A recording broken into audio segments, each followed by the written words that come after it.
এটা মুসলমানরা বুঝতে পারতেছে না। আচ্ছা দেখেন তো আপনি, মাফিয়াকে বড়, বড় মুসলমান, বড়, বড় ভারতে ক্রিমিনাল কারা মুসলমান। কেন? মুসলমান তো এরকম হওয়ার কথা না। এদের কারা বানায়? এই জিনিসটা বিশেষ করে পশ্চিমবঙ্গে, আপনি তো জেলে ছিলেন, আপনি জানেন। আপনি বলেন তো কত পার্সেন্ট সেখানে, আপনার ধারণা কত পার্সেন্ট মুসলমান সেখানে জেলে ছিল? আপনি দর্শকদের একটু আপনার সময় আপনার আলোচনায় বলবেন। আম মোট মোট বন্দিশ প্রথমত যে ভারতের আইন কানুনের প্রতি আমার বাংলাদেশের সাথে তুলনা করলে আমি খুব বেশি তাদেরকে উপরে এগিয়ে রাখবো। নিরপরাধ মানুষ খুব কম জেলে থাকেন। যদিও কোনো হ্যাঁ, কারণে অ্যারেস্ট হন, আইনি প্রক্রিয়া তারা বেল পেয়ে যায়। কিন্তু অপরাধীরা বেল পাওয়া খুব কঠিন। আমি সেখানে যত ধরনের ভয়ঙ্কর সব অপরাধীদের দেখেছি, বিশেষ করে পার্ক স্ট্রিটের সেই ধর্ষণ, একজন খ্রিস্টান নারীকে ধর্ষণ করেছিলাম, নামটা মনে নেই। সেই ধর্ষকগুলো ওরা মুসলিম। এগুলো সব আলোচিত টপ টেররগুলো আমি পেয়েছি। সব আমি সব বাংলাদেশের মোহাম্মদ আলী তথা সুব্রত বাইনকে পেয়েছি ওই জেলে। আমি ছিলাম প্রেসিডেন্সি সেন্ট্রাল হোম এবং আমার অপরাধ ছিল অবৈধ অনুপ্রবেশ।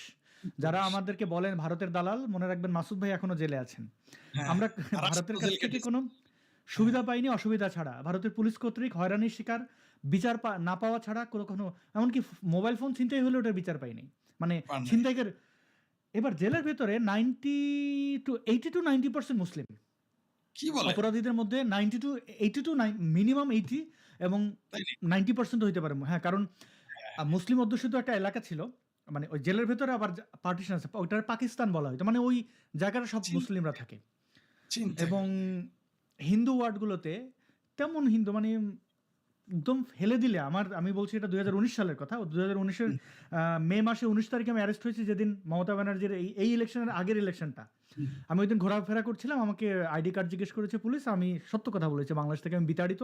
পুলিশ তো বা মানে সেন্ট্রালও ছিল তখন, কিন্তু আমাদের তো আর আমরা কেন বিতাড়িত, জীবন বাঁচাতে কেন এসছে, এগুলো তো অপরাধ হিসেবে দেখে। চোর দেখবে সন্ত্রাসী এরা থাকবে, এরা জামাইরাদের থাকবে। এদের সারা জামায়াতের তো থাকবে। আমাকে অ্যারেস্ট করে জেলে পাঠিয়ে আমি 6 মাস জেল খাটি। নভেম্বরের 19 তারিখ আমি বেল পাই 2019। এবং আমি দেখলাম ওই পুরো সময়টাতে মুসলিমদের সংখ্যা কম করে হলো 70%, এর নিচে আপনি নামাইতে পারবেন না। বাহ! তা চিন্তা করে দেখেন। তাহলে এর জন্য দায়ী কে? এই মমতা ব্যানার্জিরা। দায়ী কে? সিপিএম। দায়ী কে? কংগ্রেস। মুসলমানদের শিখাই দিছে তোমরা রাস্তায় নামাজ পড়বা আর গরু খাবা। আর কোনো কিছু শিখায় নাই। তাদের ভালো কাজ শিখায় নাই। এই যে আমরা যে মুসলমানদের পক্ষে কিন্তু এটা বললাম, দেখবেন তারপরেও কেউ গালি দিতে আসবে। আমি জানি। কিন্তু এদের সমস্যা হচ্ছে কি জানেন? এদের মগজ এমন ধোলাই করে ফেলেছে এরা। সেই চালাকিটা করার জন্য এই যে বাংলাদেশের সাথে যাতে পশ্চিমবঙ্গের একটা সম্পর্ক খারাপ হয় বা সরাসরি ঢাকা দিল্লির সম্পর্ক খারাপ হয়, তার জন্যে এই মমতা ব্যানার্জি এটাকে কি বলে? তাসের ভাষায় যেন কি বলে? মানে মানে মানে মানে রঙের কথা বলে চিড়া খেলে দিছে। কিন্তু মানুষ যাতে মনে করে রঙের টেক্কা। ঠিক আছে? এই চালটা তিনি চেলে দিয়েছেন। কিন্তু এটা কিন্তু ভালো হবে না। এটা কিন্তু ধরেন এই কথা সত্য। ধরে নিলাম কমরেড মইনুদ্দিন খানের বাদলের ভাষায় বলি, আমার শ্রদ্ধেয় হুম। নেতা। ধরে নিলাম মমতা ব্যানার্জির কথা সত্য, এটা দিল্লি করেছে। তাহলে তিনি তো ক্ষমতায় ছিলেন। তিনি একটা মুখ্যমন্ত্রী ছিলেন। তিনি তো রাষ্ট্রের গোপনীয়তা রক্ষা করেন নাই। তার নামে তো রাষ্ট্রদ্রোহী মামলা হবে, যেটা আমি ৩ দিন আগে বলেছি। এটা একদিকে ফৌজদারি অপরাধ। আচ্ছা আগে বললেন না কেন? আচ্ছা আরেকটা কথা বলি। তিনি এইটা জানলেন, তিনি নাকি সব জানেন। তাহলে বঙ্গবন্ধুর খুনিকে যখন পশ্চিমবঙ্গ থেকে ধরে আনলো, তিনি কেন জানলেন না? ওইটা কেন তখন ওইখানে জানলেন না? 12 বছরের পর ২২ প্রায় দুই ২২ দশক ধরে বছর, ওইখানে ছিল। মানে ২২ বছর যদি থাকে তাহলে ১৫ বছর মমতা ব্যানার্জির সময়। তাহলে মমতা ব্যানার্জি বঙ্গবন্ধুর খুনিকে কেন চিনলেন না? হাদির খুনিকে এত তাড়াতাড়ি চিনে ফেললেন।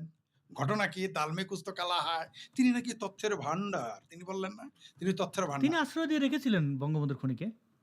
হ্যাঁ, মাজেদ তার নাম। নিঃসন্দেহে, নিঃসন্দেহে পশ্চিমবঙ্গে বঙ্গবন্ধুর দেখুন খুনিকে হুম, প্রিয় দর্শক, আপনারা দেখুন